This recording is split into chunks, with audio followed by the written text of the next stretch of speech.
สวัสดีนะขออภัยด้วยคลิปที่ก่อนนั้นถ่ายคือโทรศัพท์นี่อัดวิดีโอบ่ได้ซับจินบันไดนะเพราะว่าเสียงคันมันจะมีปัญหาเนาะอยากมาให้อัดอีกคลิปหนึ่งยันกล้องมันค้างคาเนาะมันยินเสียงบ่คัก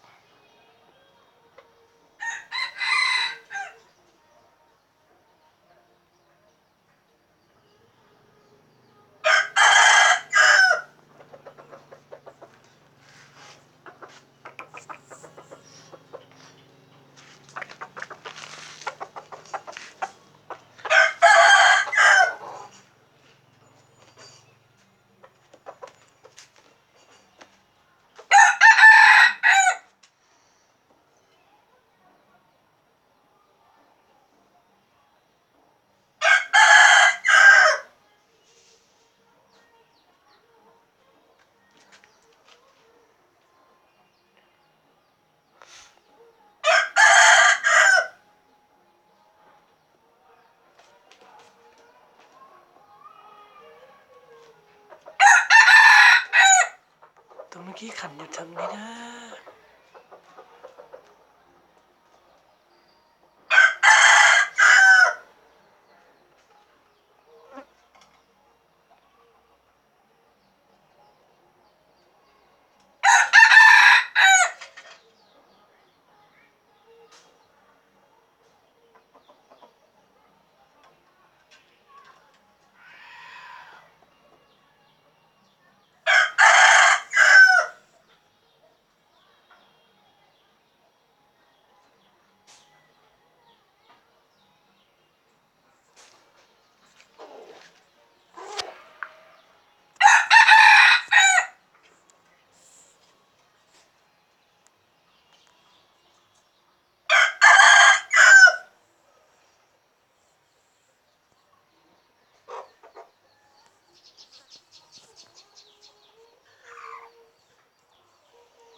โอเคเป็นลงมาโอเคเสียงช็อกโกแลต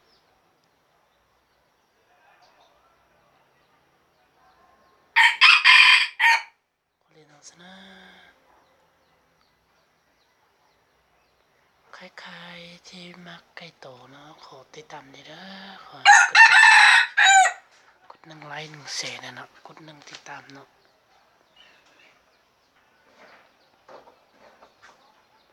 เพื่อจะมีคลิปใหม่ๆมาให้ดูต่อเนาะจ้า